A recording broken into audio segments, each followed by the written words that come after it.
That was fun. Hey guys, it's Hugo of my house bidding you welcome to another episode of Video Game Pickups. Unfortunately, no video game hunting footage to go over this, but I do have a reason. Every single time I went out, I couldn't be bothered. Because in the previous episode I tried out some new editing things, like speeding up the footage and putting some music over it, which I plan to do for future video game hunting episodes, just when I'm just digging through stuff, not really finding anything. So, I will be doing that, and it's more editing for me, so understandably I didn't want to take my camera out, but I will next time. Next time this will be a video game hunting episode on the next episode of Secret of My House. Alright, got some good stuff. Scored pretty good at 3 places. 2 of them cash converters, 1 of them an actual op shop. It's been a while since we got a good haul from an op shop, so very happy for that. And I got some good stuff from there too. Alright, guess we'll start off chronologically. Last Monday. I'm sorry, look at this. I'm starting up Metal Gear Solid 4, and it's putting up these kind of hints. And every now and again it'll say something stupid like, throw away your litter, or smoking is bad for your health. And in between that it'll have useful stuff like, enemy soldiers will hear you if you're too loud, use sneaking tactics. Ooh, that's actually going to play in later to this video, so hold on a second while I grab it and I'll show you at the end of the video. If you're wondering, I just grabbed something that will help in the end of the episode, which will be the games I've finished for this month. And I am going to start doing it monthly, just because it's a little bit easier for myself, so I'm not holding up like 1 game a week or something. Alright, so the first place I went, I was visiting a friend who lives all the way down in Expunged, because I don't want you to know where he lives. And to get to his house, I stupidly thought I needed to take 2 trains to get to his station, instead of taking a single bus, which I have taken for 5 years. I don't know what was going on in my head while I was thinking it, but just didn't consider taking that bus, but it was kind of a nice thing, because I thought, well, considering I'm going into the city to catch the next bus, I might as well take it a station further and go to Fortitude Valley, which gets all the city stations anyway, or all of the city trains anyway. So I went to Fortitude Valley, the Valley of Fortitude, as I once called it in a video, and I went to the Lifeline, didn't find a whole lot, did find one thing actually, and I went to the cash converters, which is in the area, and I always find good stuff at this cash converters because it's an inner city area, so it's always getting new stock, and they were having a sale this time, so I reaped the benefits. Alright, so, put this stuff at the back. All of this stuff I ended up paying, I think it was, might have been $10 or $11. You can do the mathematics on this. First thing I saw in there, they keep a lot of stuff behind the cases, and I didn't see any Xbox game behind the cases, so I thought, oh, maybe they've gotten rid of them, but nope. They had set them out the front as a sale item. But the thing I saw in the case that I really wanted, something I thought that was really, really cool, was a multi-tap. Still brand new in its box. And it was only $4, and I have no need for a multi-tap, so if anyone wants this, let me know. Otherwise, it's just going to be a display item. And for the actual games I found in there, I found 4 games I ended up picking up. These were all 50% off, so $1 each, so not bad. I found Need for Speed Underground and the original Xbox. These are all in various condition. I mean, this one does have a few light scratches on it, but I've tested them, they work. They're fine. So Need for Speed Underground and the Xbox for $1. Not bad. Splinter Cell Pandora Tomorrow for $1. I hear this is one of the better Splinter Cell games. There was a time when I was trying to get every single version of this game, long before I was collecting. For a while, this was my favorite game and movie of all time. Peter Jackson's King Kong, the official game of the movie. I was trying to collect every single game of this before I was actually collecting, and I think I think I got most of them. I was missing the DS version, so... It's a good game, though. If you've never played this is a damn good game. I recommend the 360 version. So that was $1. And Operation Flashpoint Elite, also for $1. Those are the games I picked up in there. I also picked up a movie, and movies were supposed to be 20% off. The bastard charged me full price for it, but for $2 I didn't mind. Swashbuckling Adventures, 20 great movies, and it actually is 20 great movies. You know, you have Black Gold, Captain Scarlet, David and Goliath, various Hercules movies, The Lost World from 1925, that's a great one. Tarzan and the Trappers, that's also a good one, so very cool to get that for $2. And in the Lifeline, which I visited, I sometimes find stuff here. They have games for $5 each, so I'm always like, eh. And they had a Doctor Who game for the Wii or the Xbox 360, I don't remember, but I'm not into Doctor Who, so for $5 I was like, I'll leave it for the next guy. But I did find this. They sell movies for $3 each, and I was more than happy to pay that for this, as I've been looking for this for a long, long time. Return to the Batcave on DVD. This is fantastic. It reunites Adam West and Burt Ward in a kind of elderly Batman adventure, so they're older and they're wiser.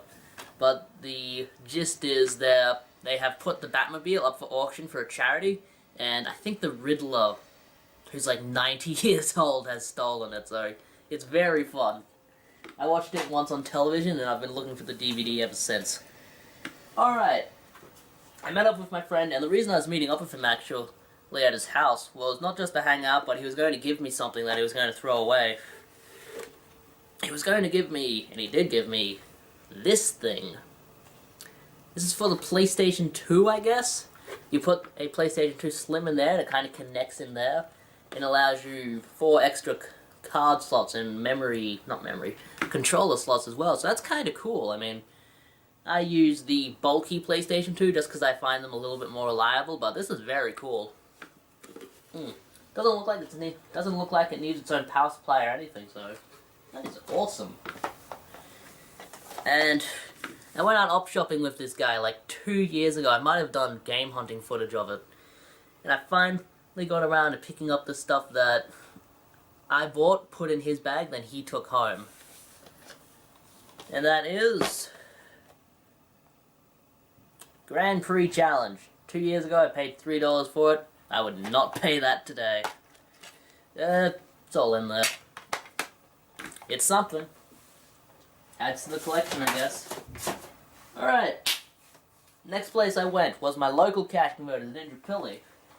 The place where I always find good stuff, and I found some okay items, nothing great. Damn, there's some stuff downstairs I also got.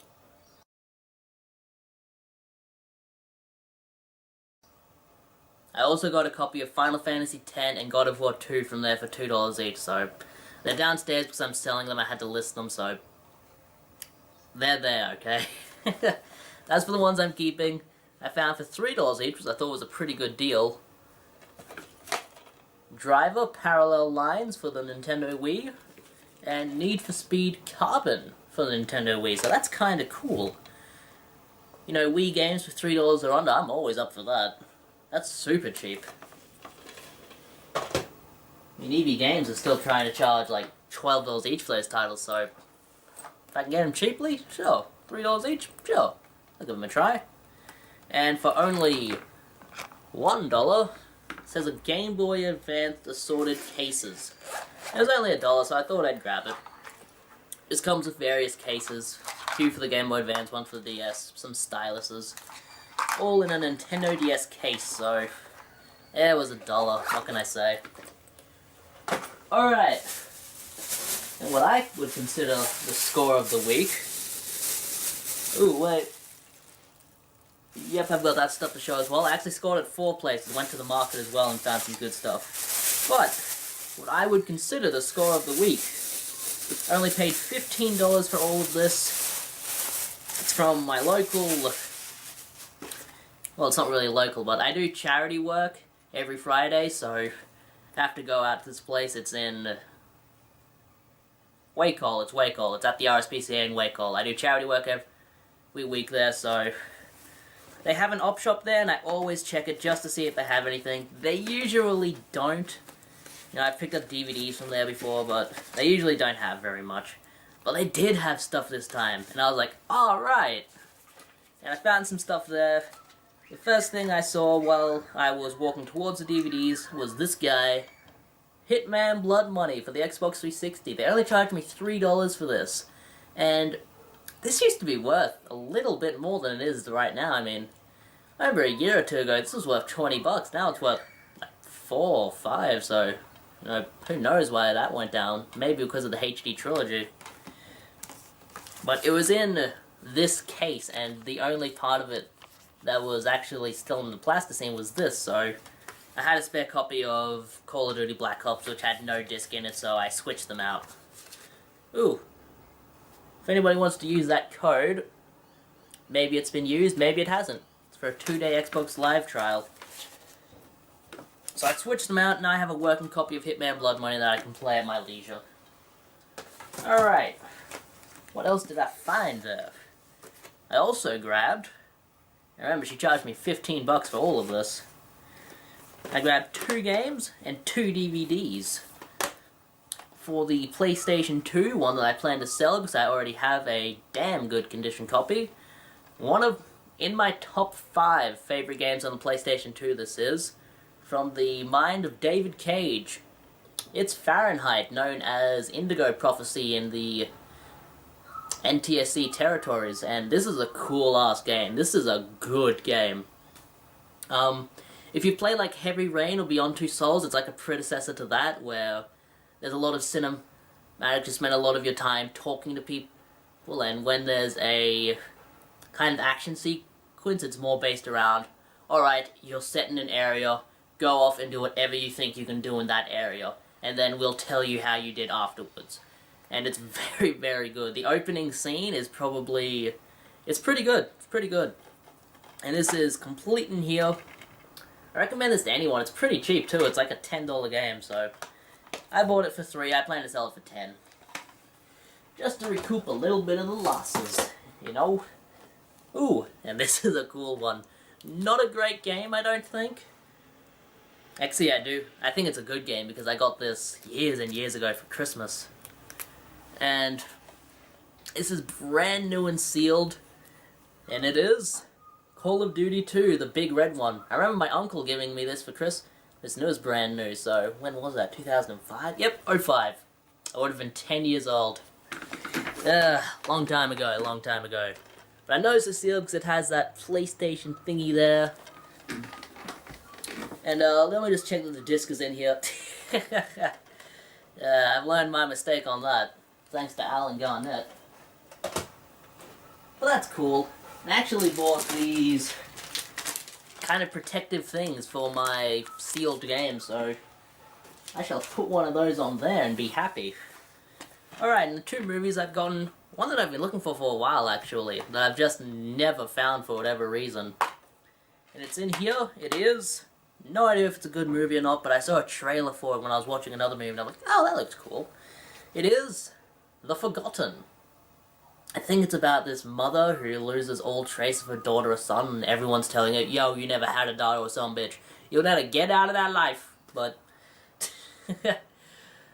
but she's trying to find all of these clues as to where her daughter or son is, and when I saw the trailer, I was like, oh, that's a cool idea for a movie, so I'll give that a watch, let you know how it is. And the last thing I got, that was, I believe that was $2. Yeah, $2. And then this guy, this was $5, but she did a bargain thing, all of these for $15. And it is the complete Simpsons Season 4. Very good season, one of, I wouldn't say one of the best, but one of the better seasons of The Simpsons. And this is all in here, so very cool to get. Alright. And now I have just a little bit of market stuff to show, not a whole lot. Yeah. I only managed to find 3 things at the market, unfortunately, but also found these Nintendo Club codes just lying around my house, so if if anybody wants to use those, feel free. I know people collect and crave those, but... Alright. At the market, as always, on a Sunday, rocked up at 6 AM. Actually, it was closer to 7 AM, so... I wanted to sleep in. I wasn't even planning to go. My friend woke me up like, hey, we going to the market? Alright. And we went, and I started at the back first, as you always do, because that's where the actual junk sellers are. Like, people that are just trying to unload their house from stuff for a move. And from a dealer that is at the back, he might have got this for like $2 or something, but he sold this to me for 10, and I was happy to pay it, and it is a Nintendo game. It is Game of Golf. It's not complete in the box, it's just the box and the game, but I'm happy with that. I'm happy with that. Any box Nintendo game for $10, that's worth $10 for me. And I don't even have a Nintendo to play these on, but, you know, it's just kind of cool to have. Kind of cool to have. Isn't that what most of this stuff is? It's just kind of cool to have. But I remember playing this when I was a youngster. Nah, I'm kidding. When did this come out? Doesn't even say. I'd say this came out 9 years before I was even conceptualized, so... An old-ass game.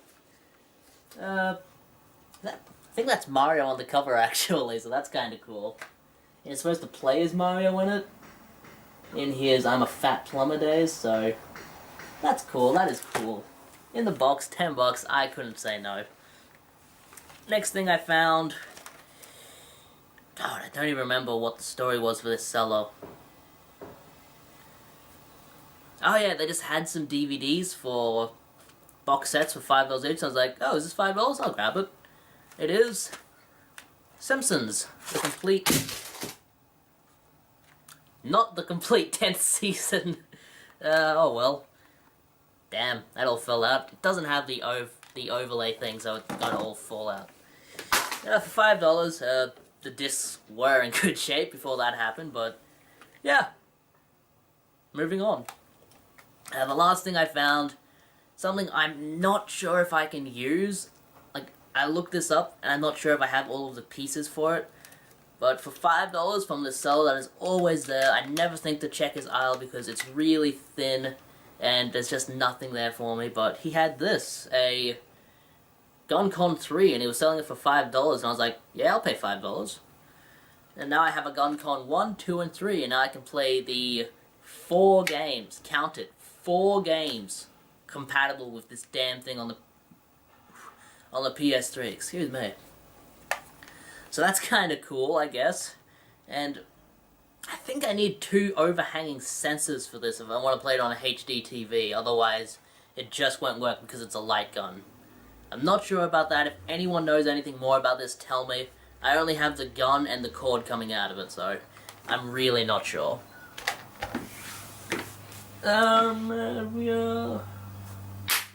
That is everything. That's everything I found in the market, and that's everything I found this week, so... if you want to click away now, do so. You don't have to stay, but the next 10 to 15 minutes is just going to be me talking about what games I've finished since my last video, and actually what games I've finished this month. So since the start of March. So it's about midway through March while I'm filming this. It's the 18th, so yeah, still got quite a way to go.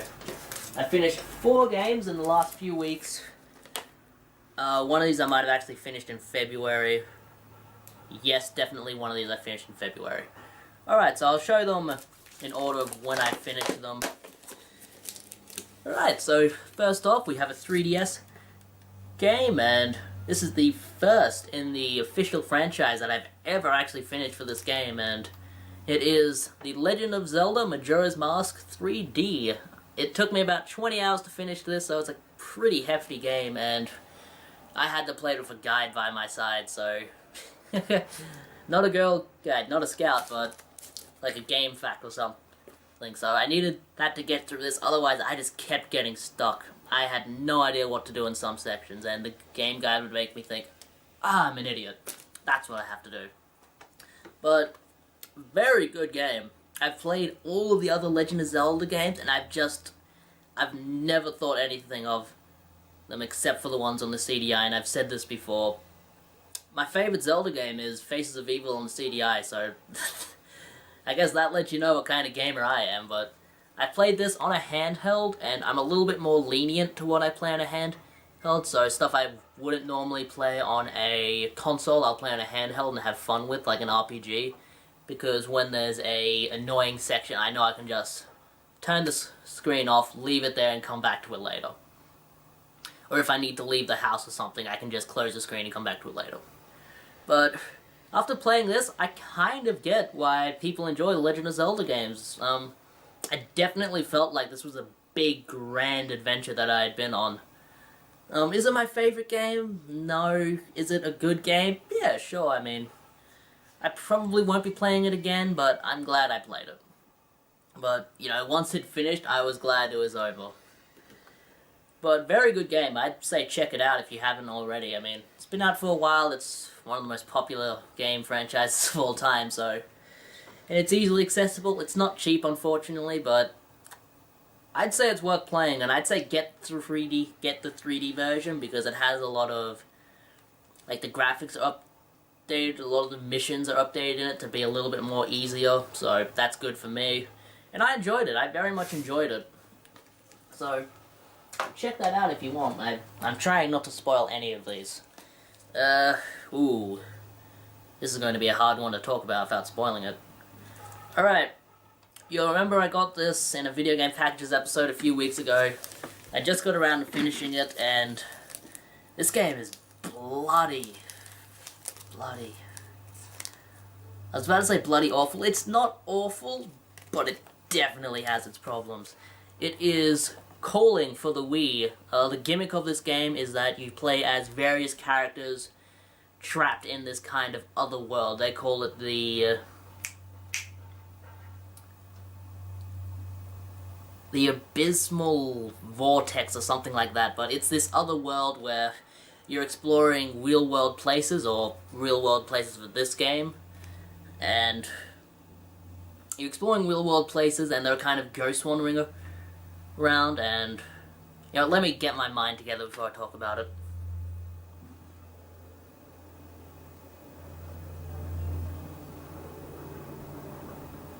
Alright, I've got it. In this game, you're exploring these areas as various characters, and the gimmick of the game is that you have a phone, and that for each area that you can teleport to, you have to find the number of a telephone that is within the area. So, say you want to teleport to a hospital, you need to find the hospital's phone number before you can teleport there, and you have to roam around the level solving various, not really puzzles, but kind of set-piece kind of stories. So, say you won't be able to find a specific telephone thing until you get attacked by this ghost and escape from them. And it's decent. I'd say if they're about half of the gameplay, it would have been a very good recommend, but this game forces you to play through it twice. Not like Ghosts and Goblins or anything, but you play through the entire game, or what you think is the entire game, and you get to the ending cutscene, and then credits roll. And then after the credits, a message pops up saying, new chapter unlocked. And it's like, oh, there's a new chapter, I guess I'll play it, maybe it's a bonus thing. But it's actually...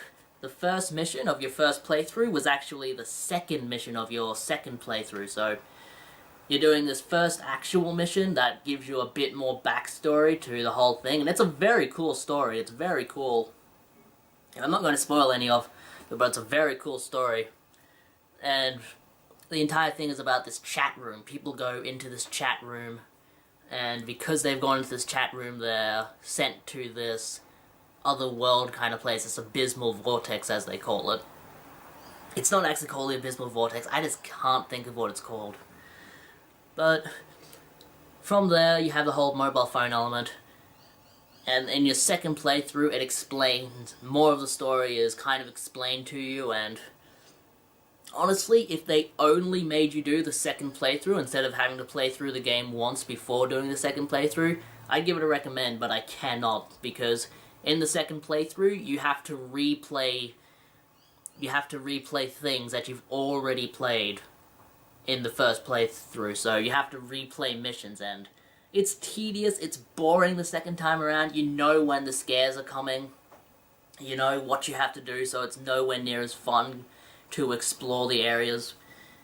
And, you know, it's just not very fun the second time around, but I'd recommend the American version because I read online that you can skip missions in the American version for your second playthrough, so don't get the PAL version. Get the American version if you want to play this.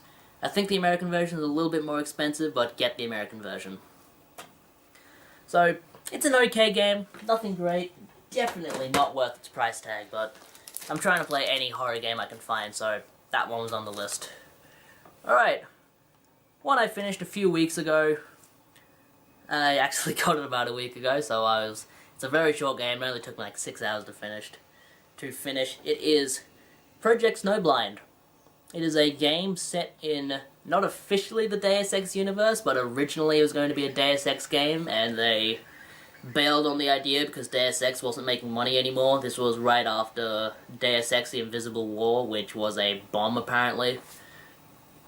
I don't know, I haven't played it. But this is very fun. It's a futuristic sci-fi shooter where you get all these interesting weapons and you fight robots and enemies. It's very cool. The story is based around, I believe it's in Hong Kong, and you go around these kind of Hong Kong-esque areas battling enemies, and you're part of this freedom fighters kind of resistance kind of thing, and your character gets very heavily damaged in the beginning of the game and gets given all of these augmentations, so as you go throughout the game you learn these new kind of skills that you can use, like you get ballistic armor which makes you bulletproof, you get an invisible thing.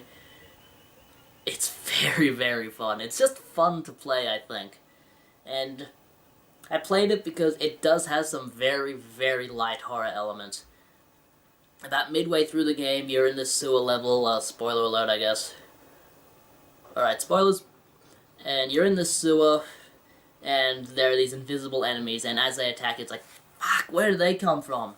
And it's very cool, so I thoroughly recommend this. It's so, so cheap.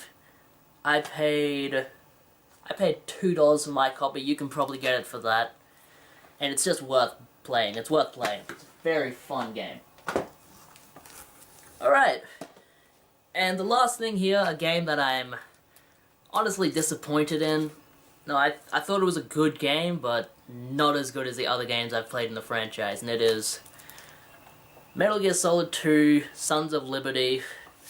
Fuck, I can't really say what I dislike about it without spoiling it, but by the end of this game, I was left wanting more. Like, at the very end, I felt like the game was setting itself up for a sequel, which I'm not sure if the sequel ever happened, because number 3 was a prequel following the story of Big Boss. The story of this is you're following Raiden, and he's sent out by the Colonel to this tanker, and he's told to stop this terrorist group which is trying to destroy the tanker, and they're trying to destroy the tanker and... what was it? They're trying to destroy the tanker and pollute the eastern seaboard, I think, so near Manhattan. And gameplay-wise, it's very good. Everything's very good in this game. It's just, by the end of it, I felt like I just wanted more from the game. I felt like it was setting up a sequel instead of completing its own storyline, which is something I hate in any work of fiction that I choose to engage myself in, whether it be a book or a movie or a video game, anything. You know, when I go into something that's a work of fiction, I want a full story told within that work of fiction, so I don't like the whole, oh, wait for the sequel to find out what happens next, that you get kind of a lot these days, but it's just kind of annoying. Like, at the end, it has this big philosophical speech, and it just ends. It just ends. And it was getting really interesting up until that point, so, you know. Do I recommend this? I guess I have to if you want to get the entire Metal Gear Solid story. I mean, I just finished this yesterday, so that's why I've put in Metal Gear Solid 4 and I'm giving it a play, so maybe it answers some questions that this one doesn't. But I've played Metal Gear Solid 1, 2, 3, now I'm playing 4. Will I play Phantom Pain? Eventually. But this is cheap. This is so cheap. You know, if you're on the fence about it, it's like $5, so it's $5 online to your door. And that's everything.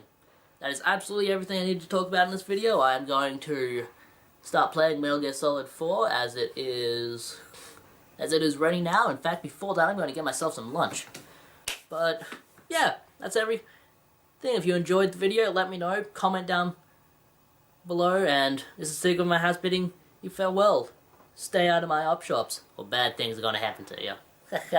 See you next time, guys.